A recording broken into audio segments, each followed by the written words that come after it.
Everyone thinks it's just logistics, that Germany, like a prudent homeowner, is simply bringing its gold back home. But that's the polite version, the press release version. The real story starts with fear, not the fear of tanks or inflation, but something deeper, the fear that trust itself is expiring. Gold is supposed to be the most boring thing in the world. It doesn't pay interest, it just sits there, inert and heavy. But when the Bundesbank decided, quietly at first, to begin repatriating its gold from New York, Paris, and London, the silence around it said more than any speech. Because for decades, the entire post-war monetary order rested on one assumption, that Western allies would never need to verify each other's promises. And then Germany asked to see the gold.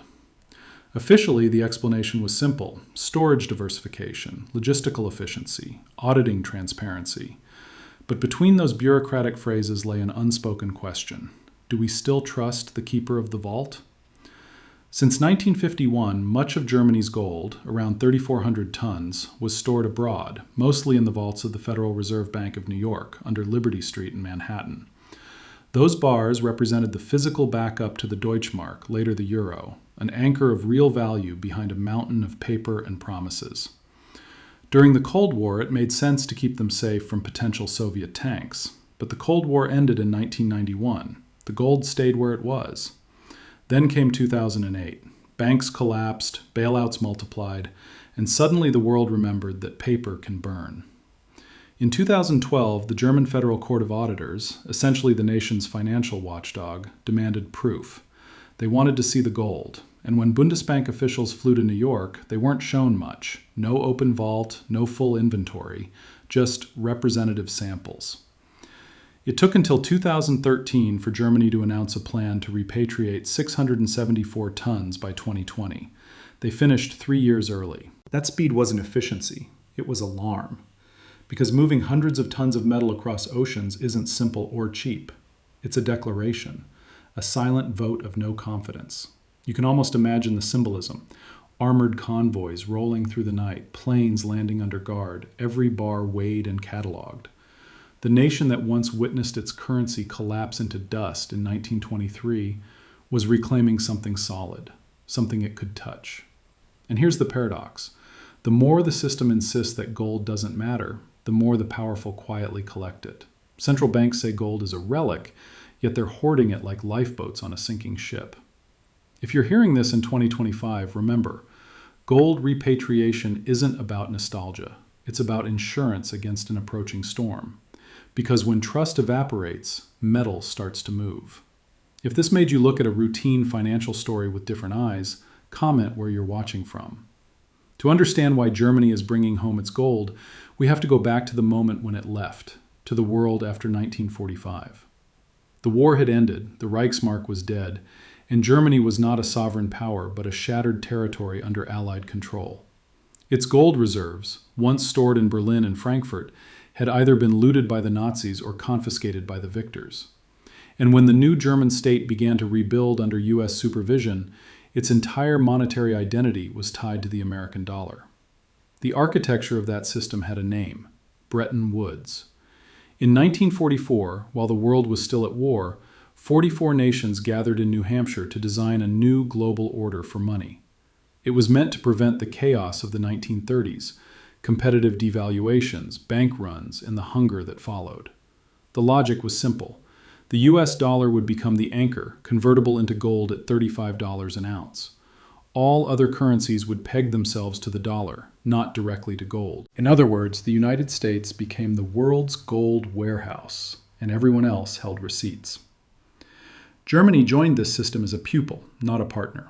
The Marshall Plan flooded its economy with dollars, and those dollars, once earned through exports, became claims on American gold. So when the Bundesbank was reestablished in 1957, its reserves naturally accumulated not in Frankfurt, but in the vaults of its mentor, the Federal Reserve Bank of New York. By the 1960s, almost 2/3 of Germany's gold lay under Manhattan. It seemed safe enough. The Federal Reserve's underground vault, built in the 1920s, 25 meters below street level, resting directly on Manhattan bedrock, became the Fort Knox of the world. It housed more than 10,000 tons of gold belonging not to the U.S. government, but to other nations. France, Italy, the Netherlands, and of course, Germany. Each bar stacked neatly, marked with serial numbers, resting on wooden pallets like a farmer's grain. But the beauty of the system was also its trap, because when everyone trusted the same vault, no one felt the need to check it. Paper claims moved faster than ships, faster than truth. Central banks traded gold certificates instead of gold itself, and soon those certificates became as good as money. The mechanism looked flawless. Countries exported goods, earned dollars, stored those dollars in New York, and in exchange, their central banks received gold claims. As long as no one asked for the gold, the game worked. The illusion of convertibility created real confidence, the psychological backbone of global finance. And that's the irony. Systems built on gold rarely move gold at all. They move belief. But deep down, the Germans never forgot 1923, when their currency collapsed to the point that a loaf of bread cost 1 trillion marks. They knew what happens when a promise to pay becomes a promise never kept. That's why, even in the 1950s, the Bundesbank quietly demanded written inventories, official seals, regular audits. Not because they doubted the Americans, but because they understood human arithmetic. Empires rise, currencies change, but math doesn't lie. Still, the post-war order depended on pretending that gold no longer mattered, that trust had replaced metal. And for a few decades, it worked brilliantly. Germany became the export engine of Europe, the dollar remained supreme, and gold slept undisturbed beneath Manhattan. It was a peace built not on guns, but on ledgers. Yet every system carries its original sin. This one's was simple. It asked the world to trust one vault, one issuer, one promise. And promises, unlike gold, can be printed. For a while, it worked like magic. Germany's factories roared back to life, the Deutschmark became a badge of discipline, and the post-war world seemed to have discovered perpetual stability.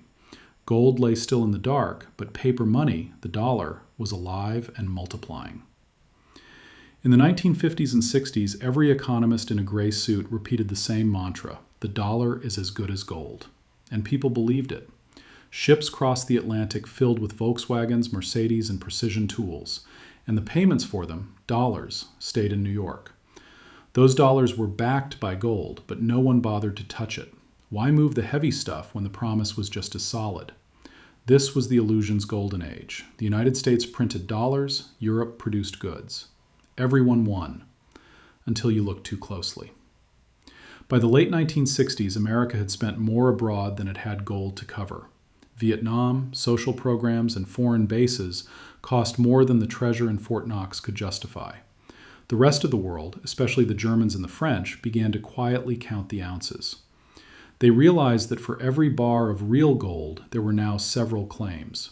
It was a confidence bubble, invisible but enormous. Yet people didn't panic. Why would they? The system was still delivering growth. Banks expanded credit, trade boomed, skyscrapers rose. Gold was a relic. Paper was progress. And the belief was contagious. Even the Bundesbank, guardian of discipline, began using dollar reserves to expand its own monetary base. Trust was the new gold standard. The key illusion was subtle but deadly, that convertibility didn't need to be tested as long as everyone pretended it existed. It's the same principle as a theater set. Looks solid until someone leans on the wall. For 20 years, nobody leaned. That's why the system looked eternal. In the cafes of Frankfurt and Paris, young bankers laughed at the gold bugs. They were the alchemists of the modern world, turning credit into confidence, digits into wealth. But behind those digits, the bars in New York didn't multiply. They just sat there, the same old pile, wearing thin at the edges, marked by the same serial numbers since the 1950s. When Charles de Gaulle, the French president, finally called the bluff in 1965 and demanded physical gold for France's dollars, Washington frowned but complied. Ships left New York carrying French gold across the Atlantic. It was a quiet, diplomatic revolt, a reminder that the emperor's gold might not be infinite. Germany watched closely, but still, the machine ran on. The dollar reigned supreme, and economists declared that the world had outgrown gold. The same way people today say we've outgrown cash or outgrown energy limits. Every era thinks it has found the formula that cancels scarcity. Every empire believes its credit is eternal. And yet, deep under Manhattan, the silent bars waited, patient, indifferent. Gold doesn't care about theories. It just weighs the same, year after year. Paper grows lighter. If this helped you see how prosperity itself can become a disguise for imbalance, tell me in the comments, when do you think people stop believing in promises? It always happens quietly at first. One country asks a question, another hesitates to answer, and suddenly the whole illusion trembles. That's what happened between 1968 and 1971, when arithmetic finally caught up with diplomacy. The numbers were merciless. By 1970, the United States officially held around 9,000 tons of gold, but had issued foreign dollar claims equal to over 20,000 tons. In simple terms, there were more tickets than seats in the theater. And every nation holding dollars, Germany, France, Japan, Italy, had the right to exchange those dollars for real gold at $35 per ounce. If they all showed up at once, the vault would be empty. Charles de Gaulle was the first to act, but he wasn't alone for long.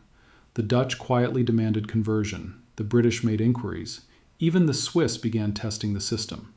The Bundesbank watched the line forming and felt the chill. They had learned in 1923 that when a currency runs from its anchor, it doesn't stop running. In Washington, officials tried to buy time. They called emergency meetings, pleaded for monetary cooperation, and formed the London Gold Pool, an alliance of central banks created to keep gold's market price down. The idea was absurd but necessary. They sold physical gold on the open market to maintain the illusion that $35 still equaled an ounce. For a while, it worked. But by 1968, the pool collapsed under its own weight. The demand was too great and the gold too finite. From that moment, the world knew the math didn't balance anymore. Germany quietly stopped converting dollars to gold, not out of loyalty, but out of prudence. They understood what was coming. On August 15, 1971, President Richard Nixon went on television and ended the dollar's convertibility to gold. He called it temporary. It never returned. The Bretton Woods system, the golden foundation of post-war money, was dead. And just like that, gold became a commodity, and the dollar became pure trust. Paper detached from metal, promises detached from reality. But here's the twist. The U.S. didn't lose its power, it multiplied it. Because if your currency no longer has to be redeemed in gold, you can print as much as the world will accept, and the world kept accepting it. Germany, now an export giant, held mountains of those dollars. They reinvested them in U.S. bonds, built reserves, and in exchange received more paper promises. It was a brilliant trap. The U.S. could now buy goods with its own IOUs, and other nations, still haunted by old collapses, kept their insurance gold far from home. It was safety by habit, not by logic. But some habits changed slowly. In the early 1970s, when German inspectors asked to verify their stored gold in New York, they were told politely, "No need, everything is in order." The vault was too secure to open, too trusted to question. And that's how trust turns into faith, and faith into blindness. The global system had entered its new age, fiat money, debt without anchor, promises without limit. The numbers exploded, global debt, derivatives, liquidity, all feeding on the same idea, that you can outgrow the weight of gold, outgrow gravity. Until 2008 reminded everyone that gravity still exists. When mathematics finally broke politics, the world didn't collapse, it adapted. But every adaptation leaves a scar. And somewhere, deep beneath Manhattan, the bars of gold remained, unchanged, silent witnesses to an experiment that had traded metal for belief. Fast forward half a century. The Cold War has ended, the euro exists, and digital money flashes across the globe in milliseconds. By all official logic, gold should be irrelevant, a museum artifact. And yet, beneath the polite language of diversification, the world's central banks have quietly begun buying it again. Why? Because trust, once broken, never fully returns. After 2008, when banks vaporized trillions in wealth that didn't really exist, governments realized something ancient. Paper can be created, but gold must be earned. The Bundesbank, the same institution that once swore its foreign holdings were perfectly safe in New York, started running calculations. They saw that the Federal Reserve had never allowed a full independent audit of its foreign gold holdings, not for decades. No German official had laid eyes on their own bars since the 1970s. Then came 2012. The German Federal Court of Auditors demanded verification, not as a gesture, but as a duty to the people. Bundesbank executives flew to New York and were shown only a fraction of what they asked to see. The explanation? Security protocols.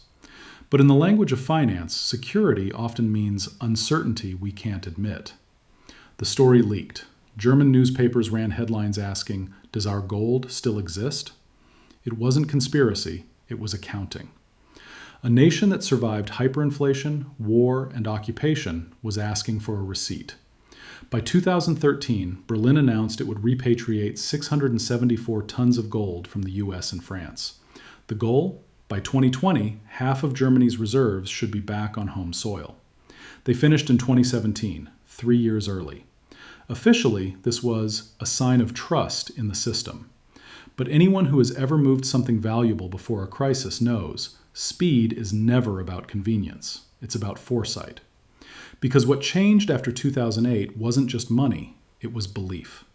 The US had printed more dollars in one decade than in the entire 20th century. Europe built its own illusion with quantitative easing. And underneath it all, physical reserves, real assets, became the quiet metric of who still trusted whom. By the 2020s, China and Russia were hoarding gold at record levels. Turkey, India, even Poland followed. The world was rearming not with tanks, but with bullion. Every bar moved home is a vote against the dollar's monopoly, a whisper that says, "We no longer play by your promises." And now, as 2026 approaches, the global balance trembles again. The US debt has surpassed $35 trillion.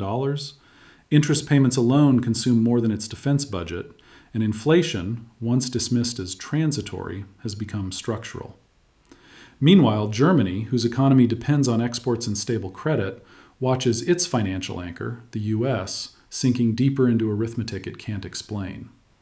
Gold, once the forgotten relic of another era, is returning to the stage. It's no longer about shiny metal, it's about custody, about who holds the claim and where it's stored. That's the new fault line of global finance, not ideology, but geography.